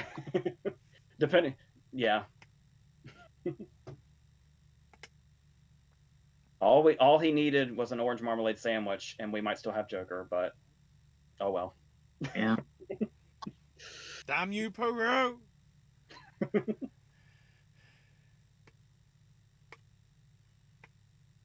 Oh, and I feel like you wanted to throw some thoughts out on that. I dug it, honestly, and I watched it with a bunch of people that were kind of indifferent to it. Everybody knows how big of a Batman mark I am, not nearly as big as Chris, but I will say I've mentioned him twice on the show. We miss you, Chris. Thing is, I will state right now that I liked Joker for what it was. And I liked the atmosphere, I liked the way it was shot. I liked the musical performances. It reminded me very much of Sonny and Cher, and I know that was the implication all along too. No, Gaga's not in it nearly enough, and the Harley Quinn portrayal is not exactly what we all wanted. But at the end of the day, I mean, I think it delivers exactly what it's supposed to be. It was Not what you wanted it to be, what it was supposed to be. I mean, it was also kind of hard to tell what exactly Harley's endgame was. Yeah. Which I guess they'll probably say is the point, but that seemed a bit Then at the incoherent. same time, if you take the deleted scene of what was one of the like 3 or 4 endings that they were planning, which was basically her doing a final musical number on the steps akin to Gary Glitter's Rock and Roll Part 2 from the first film. That I feel is sort of more of a stronger ending than what we got. As if like what we got was like the weirdest Joker origin story involving somebody that was pretending to be Joker for 2 movies. It was a lost episode of Batman the Animated Series. I mean, I'll just throw that out about the ending also. I'm also in a place right now where I'm so fucking franchised out that when I see a story come to an end like that, I'm like, all right, that's good for you guys for coming to an end. It's underrated these days. True. Going back to the Tarantino thing, I kind of feel like, Todd just wanted to make the one and done. Got pressured by the studio. Yep. So he Clearly. Joe Dante'd it a la Gremlins 2. Except this time it didn't work like Gremlins 2. I don't think anybody was expecting that $1 billion that first time around. Yeah. And considering how it's gone and everything, and how he sort of really stepped back from the thing, I think this is Todd officially getting out of doing blockbusters. This, I feel, if Todd is going to go back to sort of making stuff like War Dogs and things like that, part of me feel this is like his Adam McKay, Holmes and Watson style thing, where that's where he departs from sort of doing the stuff that's going to get loads of money, and now he's going to go back to the things that might get him more awards. It's just a case of which studio is willing to pick him up for it. That's the thing also, is another thing I saw where people were getting so angry as they were saying like, oh, this just means that Joker was a fluke and Todd Phillips actually sucks. Wait, number one, Road Trip still holds up very much. The Hangover, whether you like it or not, is still one of the biggest comedies of all time. And War Dogs is fantastic. War Dogs is very underrated. Sorry, we had the old thumbs down rain emoji in the background of Owen, which always catches me off guard. So what it looks like here is when you look at the Hangover sequels and Joker 2, it's I mean, Due Date's kind of a piece of shit. But really, it's just the sequels that make him look bad. Yeah. Otherwise, he's perfectly fine. But people are just so fucking mad right now. And I get it. Like, I do. But like I said, if I had the expectations everybody else had for it, I'd probably be in the same boat as everybody else. But to some extent as well, is it just... Is it got to the point where we've actually reached general comic book property tiredness as well? Oh, 1,000,000%. Marvel stuff doing badly. Venom isn't doing great. at least in terms of reviews. We'll see how that box office builds over the next few weeks and whatever. But then obviously, not to bring up... Well, I can't say that because Deadpool and Wolverine was as successful as it was. But then I bring that up because one line now is becoming so true to that film. When Wesley Snipes says, "There's only ever been and will be one Blade," when we hear that the Marvel Blade film has now gone into indefinite hiatus, Mahershala Ali will not be doing that, seemingly, for indeterminate number of years. I remember when comic book news was like exciting, but I don't. Here's the thing, though. It's like I said, I phrased it that way because it's not just obviously comic book movies are a big player in this, but it's not just comic book movies. I'm just franchises in general. Like I'm done with that for a while. Something I've only just worked out, whether this has helped the Deadpool franchise. Hasn't all 3 films been by 3 different directors? Yes. So you are getting different takes on it rather than getting said person back to do the sequel. I don't know whether that's a factor. Well, the Deadpool movies also feel like very director for hire movies. I know Sean Levy and Reynolds have like a relationship already, but Sean Levy's also a very director for hire kind of guy. Yeah. I like him, but that's what it comes down to, I think. I mean, he gave us Big Fat Liar. I'll always give him a pass. and he's an Oscar nominee for producing Arrival. People forget that.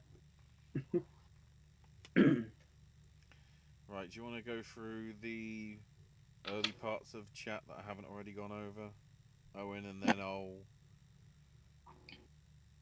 It's basically Josie's beginning. Yeah. Okay, I can do that.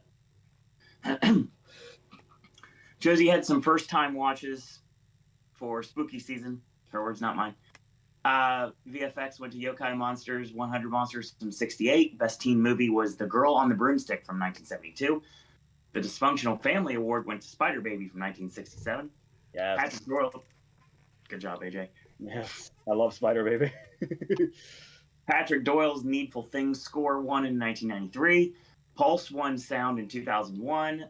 Beloved from 1998 won costumes. And Horrors of Malformed Men from 1969 won makeup. Production design contemporary went to The People Under the Stairs in 1990.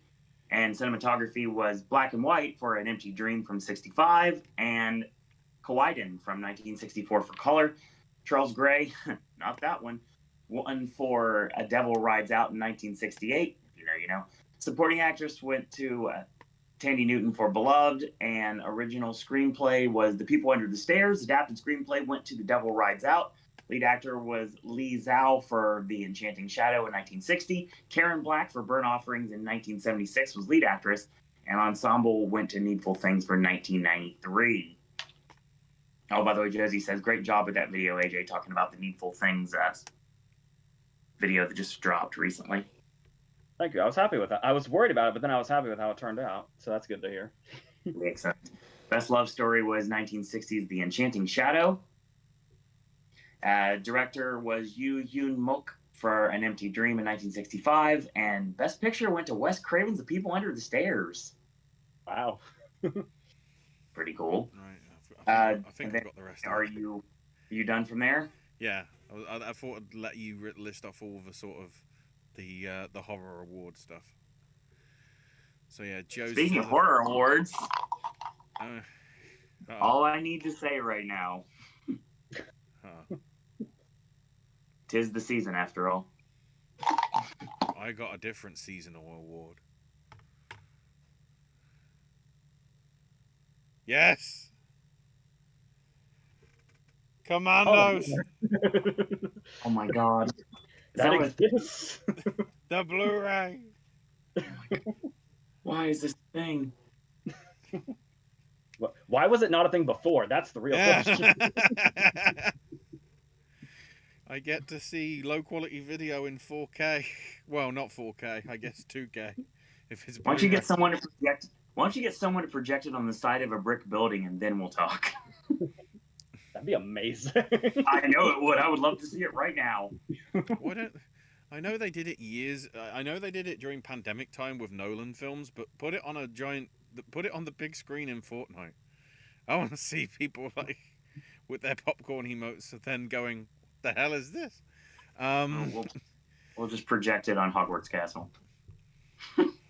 Jody said I just finished reading In and Oz by Steve Tomasula and The Purloining of Prince Olemargarine by Mark Twain, both great reads. Then let's get past the awards stuff. That's what I'm doing too. Last night I watched Legend of the Seven Golden Vampires. Awesome movie. In honor of Halloween in 2 days and with the election next week, which two horror villains would you like to see have a presidential debate? One's technically not horror, but I feel the way that politics is all about a war of words. I'll see sort of the candidate and things like that. I feel Voldemort from the Harry Potter series. That's a good one. Head to head with Frederick Lauren, or at least the Vincent Price version of Frederick Lauren from House of From Haunted Hill. I feel there could be some very persuasive things happening there. Maybe there'll also even be, skeletons dropping from the ceiling, a la bloody William Castle. I would say Mimi Rogers in The Rapture and Pinhead.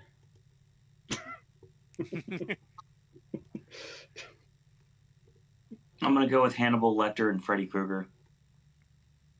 Okay. Hannibal would probably be really good at debates. I agree. He's like literally a genius. Actually, sorry, Robert Englund. I want to give love to my favorite horror movie in the first place. Hold on. Let me clarify something.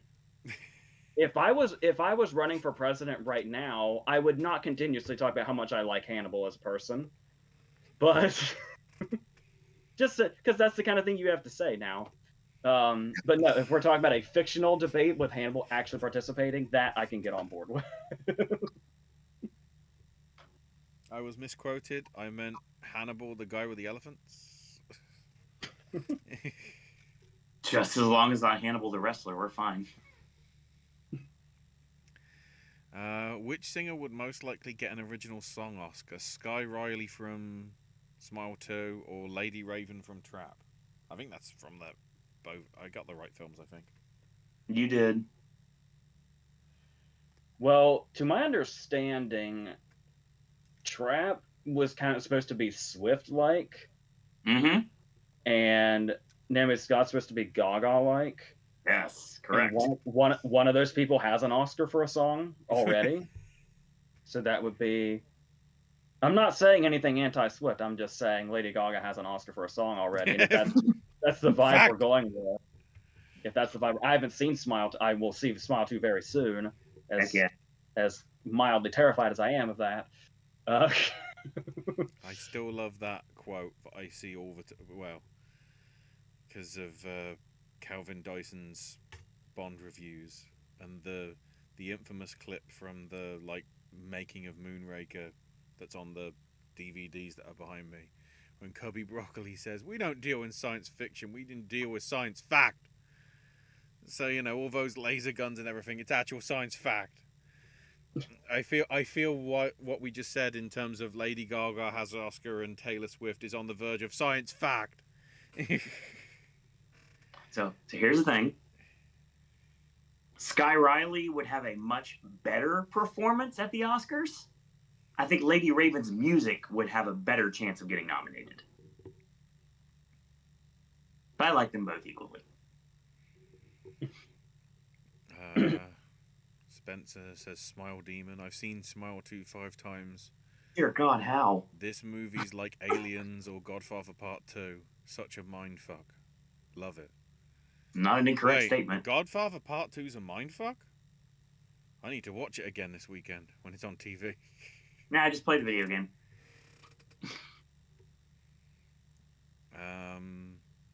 AJ's The Horror Double Feature should be recognised by the country as a national treasure.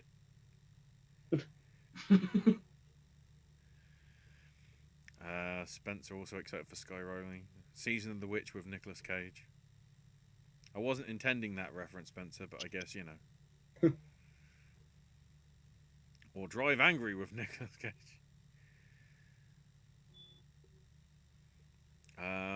Thoughts on Mickey Madison's performance in Scream 5?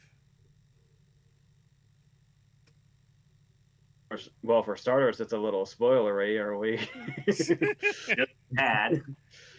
I'm just bloody confused that every time they have it listed on the TV guide, it's just listed as Scream. So I'm thinking, oh, it's the 1996 one, and then I click on the thing. Oh, it's 2020. Can't you just put a V next to it to clarify that it isn't the original? Please. They could have done what they did with 6's title and used the M for the V. Yeah. I get what they're doing because they were doing the requel thing, but still, it's very, like, throwing spoilers out there. We kind of already alluded to the spoiler earlier in the last video, I think. Anyway, the fact that after the reveals in every single Scream movie, the actors playing the killers just get to go as ham as possible. And she was very much, they had to have hired her because of Once Upon a Time in Hollywood. Guaranteed. All the way down from the way she delivers her crazy lines to wielding a knife to being set on fire. It all had to be on purpose. Spencer also says thoughts on the new direction that Scream 7's taking. I'm just going to wait. I'm not going to jump to any conclusions. I'm just going to wait to see what happens. That's all I think we can do. This is my favorite horror movie of all time. And I like the idea of certain people coming back. However, they carved out a different niche with the last several movies that it's going to feel kind of empty. And I think that it could be very interesting because I know a lot of people are boycotting it already just because of everything. But I just want to watch the movie and see what it is, honestly, at this point. As a fan of the franchise and somebody that really, really wants to play Ghostface once before he dies, needless to say, I support the Scream franchise moving forward. I just have to see it for myself. The stuff with Melissa Barrera was like one of the most insanely bad moves I think any studio has ever made. Agreed. Or not even studio. I think it was Spyglass that did that, wasn't it? Correct. So they probably lost a massive chunk of their fan base they just built up. Billion%. But I will say, story-wise, the last scene of 6 is a pretty good closure for them if we never see them again. Certainly. But it was a really, really fucking bonehead move what they did. And oh, by the way, whether the other bonehead move just happened today with the word that we're getting another scary movie. Yeah. I believe the comments have already been made that if Melissa Barrera is in this, that'll be the greatest fuck you ever. They have. She said she wanted to be in it. Oh, by the way, since we're on the topic, go see Your Monster. I have mixed feelings because it's like I don't want to see one again, but then given how long that we've had between 5, there's a lot of different franchises and whatever that can be parodied and investigated rather than, because by the time it sort of got to even the third one, some of the jokes were just pop culture stuff rather than actually the actual horror movies themselves. So at least there's material for it to work off this time around. Favorite horror anthology segment? I think technically it counts even though it's just a trailer in a version of depending how you watched it if it was available to you. But the Don't trailer from Grindhouse. Yes. I still laugh until I'm in pain every time I watch that. And that was so many fucking years ago. That was 17 years ago. My knee-jerk answer is Something to Tide You Over from Creepshow. Mm-hmm. I That's think. that's a really good one, actually.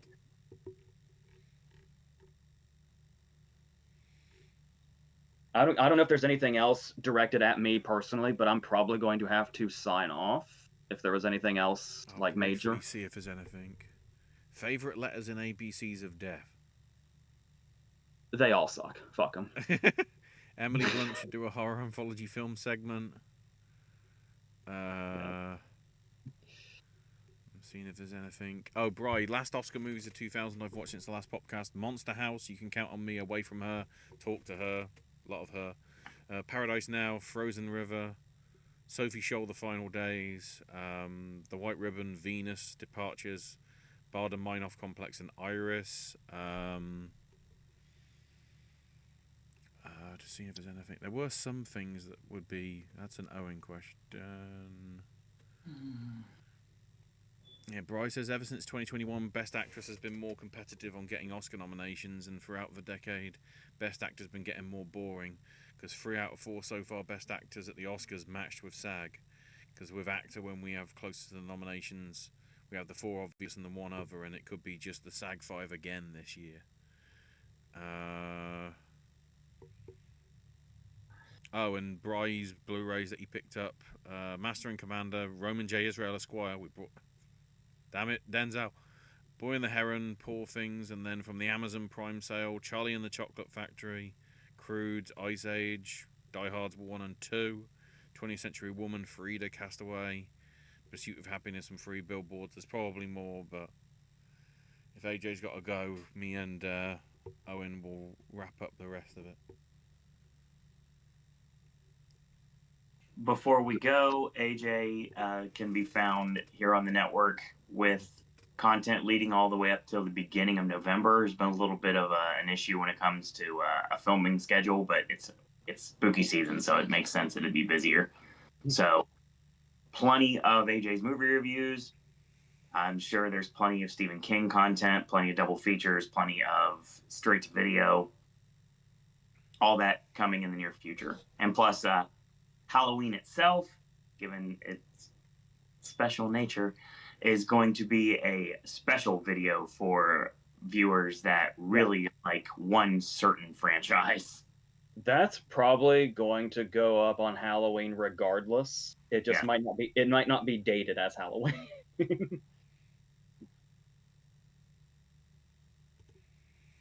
So yeah, AJ will be back at the end of the month, but you can continue to check out his videos moving forward. We'll let you head off, AJ, and me and Owen will wrap up the rest of the comments and everything. All right, I will see everybody next month. All right. Let me just see. Yeah, Joe said I noticed that a major theme in movies this year is the human body. Substance is all about it. I've yet to see Anora, but body exposure is obviously a thing with that. Then you got bodybuilding from Love Lies Bleeding. Mouths with Smiles too. And Tashi's knee injury plays a major part in the narrative of Challengers. I didn't specifically point out Paul Mescal being naked in Gladiator 2. I feel now that is just put into his contracts because of Aftersun and All of Us Strangers. It just seems to...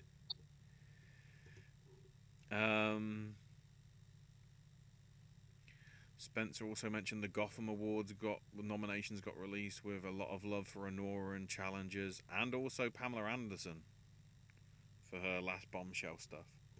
Same with The Substance. Yeah. Let me see if... I don't know whether the Wikipedia page will have been updated for it. Oh, maybe. Oh. Just so I can have a look. So, yeah, Best Feature... Oh wow, Best Features looks strong in itself. Honora Baby Girl challenges Different Man on Nickel Boys. That's a pretty good list. Then you got the documentaries as well. Hard Truths made it in international feature.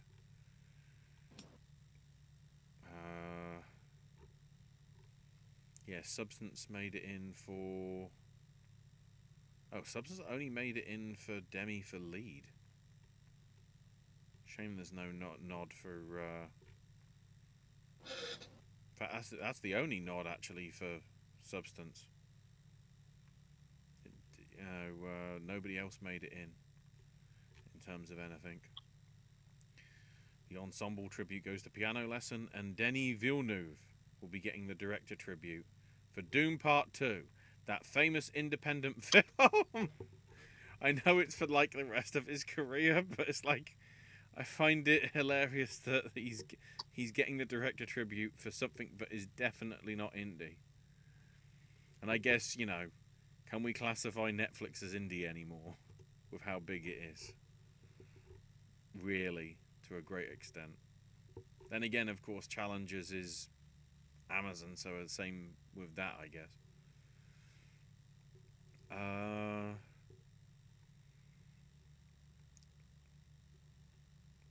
Flickr sounds like the name of an STD.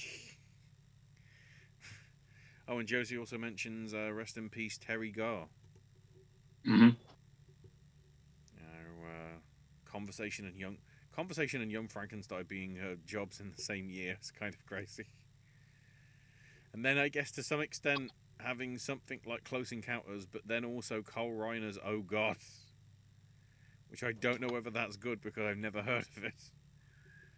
Oh God, Oh it God? had sequels? Yeah, It never got traction, I think, over here. Oh no, I'm sure it wouldn't. Which is surprising because sometimes, you know, Christmas Story's now a thing over it. Well, it has been for a while over here, but I guess Oh God. Is George Burns even a thing in the UK? I mean, people are aware of him.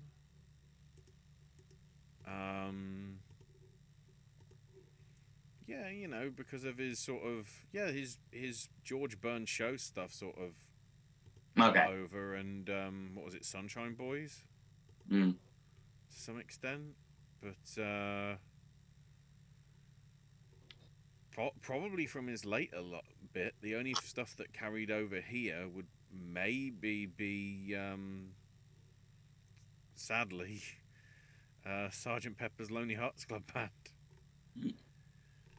His portrayal of Mr. Kite there. That might be the sort of the main thing. But yeah, you know, he was known, but certainly I wasn't even aware of it being a trilogy, so that was... Oh God, you devil. Yeah, I remember watching those movies when I was a kid. Josie mentioned my cousin's husband's mother looks like Terry Garr. I've even accidentally called her Terry at times. That's funny. Oh, one thing, maybe I did this on purpose because he just get embarrassed about it. Spencer says, I wish AJ's horror content was year round. Problem is, we then probably run out of horror. No, we never gonna run out of horror. Yeah, but then it's like, how far do we go to sort of red letter media level of direct to DVD? I know we've been doing sort of the more high profile things, but when we're going to sort of, somebody got a videotape and made a film and somehow got it onto VHS. Yeah, somebody paid 4 pence for it. I shouldn't say that. Bracalia would happen in Commandos. Maisie Stella, my old ass got Breakthrough. Excellent. My old ass needs to get a lot more recognition. Really good movie. Really good movie. I'm very happy it was a screen unseen. Same with Your Monster, which I talked about earlier. Oh yeah, so it got a nomination in along with Isaac Wang for DD, Brandon Wilson for Nickel Boys, Ryan Destiny for Fire Inside, and Lily Kalias for Good One. So I like DD too. There, at least on that front. We'll see what happens because the Gothams are first week in December, so pretty much a month away. Question for Owen. Which horror villains would you like to see join the Sing Sing Follies? Oh, God. How about Magenta and Riff Raff? Mm-hmm.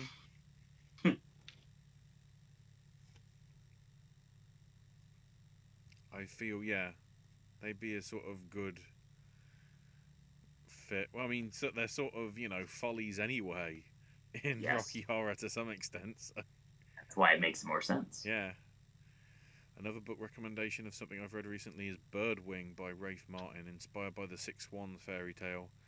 Arwen and the six brothers are turned into swans and then changed back into humans. Arwen, however, still has a wing and goes on a self-discovery journey about the gift of his wing. People Under the Stairs will make a great double feature of Parasite. Yeah.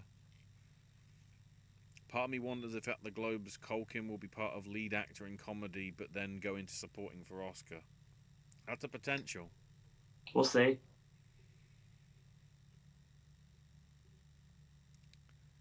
And again, what was it? I think Substance was listed. Substance is officially comedy or musical. It's officially listed as comedy. Yeah. I'm sorry, I was laughing out loud to a lot of scenes in Substance. I mean, and so was my theater. That sort of is, there are humorous moments in it, to be fair, but Yeah. it's not directly a black comedy. It's a comedic thriller, I guess. All right. Well, I don't. Black comedy sort of means, it's supposed to be laugh out loud. It's like a Shaun of the Dead, which I feel okay. It's got some very graphic gore in it, but it's really sort of properly being played for laughs, rather than. I feel it's more of a thriller because it's more of a deep dive into the price of stardom, which Shaun of the Dead doesn't do. I feel it's the other way around.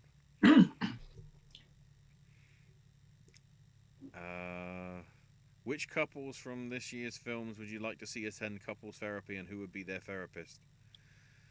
Josephine's pick would be Katie O'Brien and Kristen Stewart's characters in Love Lies Bleeding.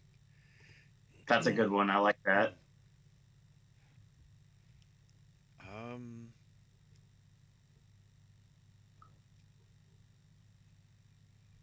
I mean, depending how crazy their adventures become when I see the film in a couple of weeks, maybe Mr. and Mrs. Brown from Paddington in Peru. Because I don't know what's gonna. He might need therapy because he will have to work out why his wife's changed appearance and changed from Sally Hawkins to Emily Mortimer. What happened to the facelift? Oh God, Substance. Yes. I mean, technically, I know you couldn't do it because, well, I guess you have seen, there is a point in the film where the two sort of do coexist. Yes. So whether her and the Substance could have therapy with herself to try and come to terms with what to do.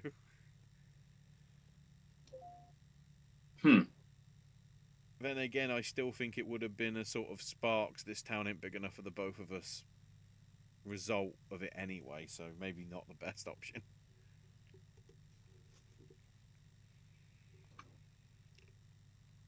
Bryce says, depending on how Joy number 2 does, if it's labelled one of the best films of the year, could Clint be our director frontrunner? Frontrunner, I doubt it, but from what I've seen from the early reviews of those that did see it at AFI, it's not looking promising in that respect. I mean, Bry also says never trust earlier screen reactions, not even film festivals, until they show up at multiple festivals. That's the problem with Juror number 2. How can I?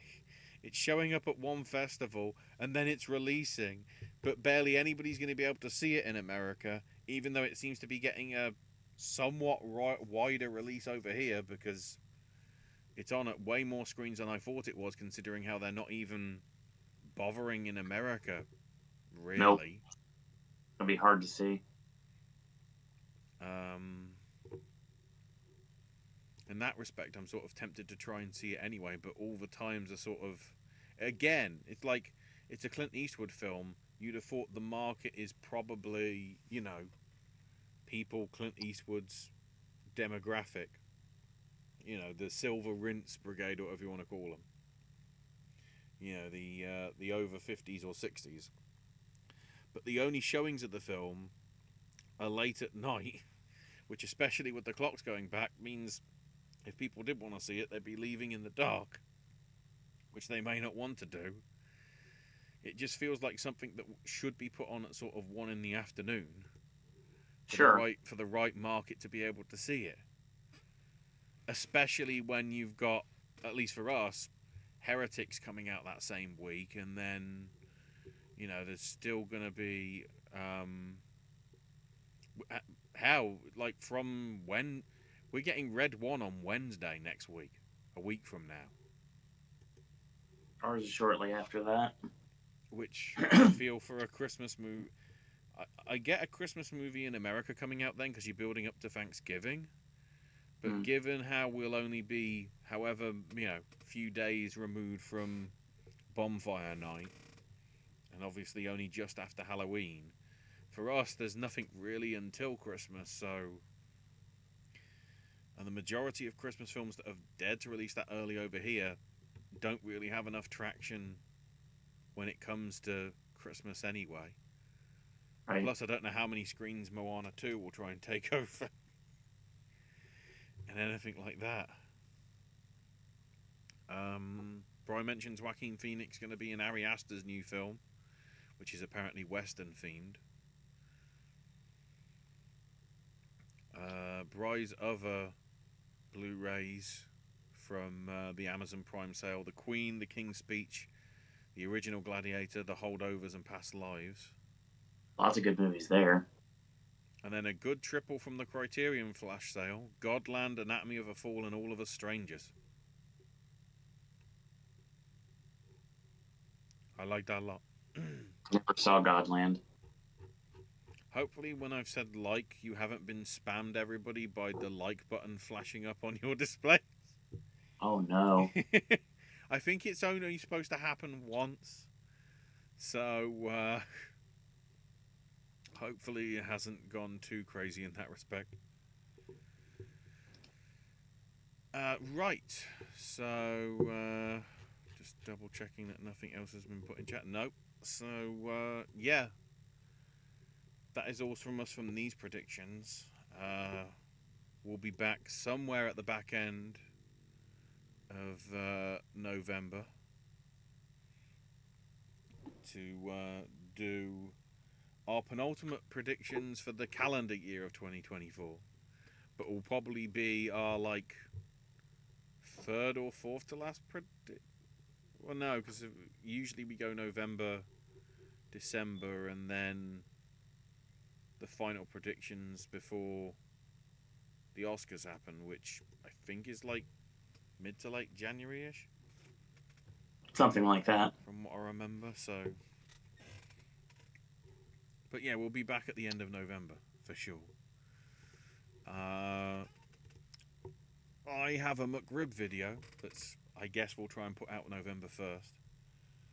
So you can see what my experience of it was. As soon as we catch up on everything. The only thing that's going to be different on the schedule for October is the video for Halloween will drop on Halloween and it'll be dated for Halloween, but we have to loop everything around to finish the rest of the month. Right.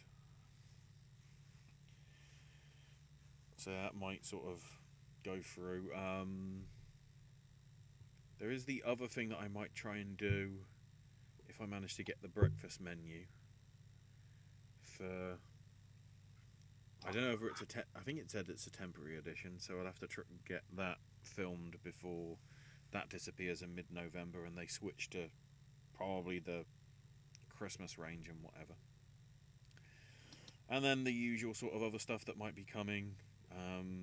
I might get back to doing the gaming stuff. I need to clear some hard drive space with other stuff to be able to get that going and whatever.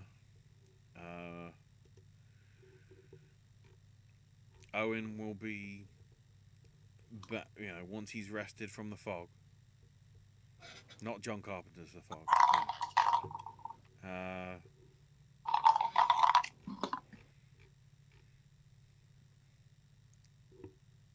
Yeah. Who knows? Yeah, we'll see. But yeah, I'm on Twitter X at Ash is my name UK. Owen can be found there at Owen Disney, and then Popcast Network as well. Keeping you up to date with that. I don't think there's anything else. If you enjoyed the video, give it a like. I'll be in the description to give you the accurate time as to when we started predicting. And I might also put in the time, at least in terms of when we get to Joker spoilers, if anybody does want to go to that. Although I feel it is partly fair game when it's already out on digital, at least for you guys. Yeah. I think they're drip feeding us because we're not getting it till next Monday, the 4th of November. So, in which case, watch V for Vendetta instead. It's your perfect bonfire night film. Literally.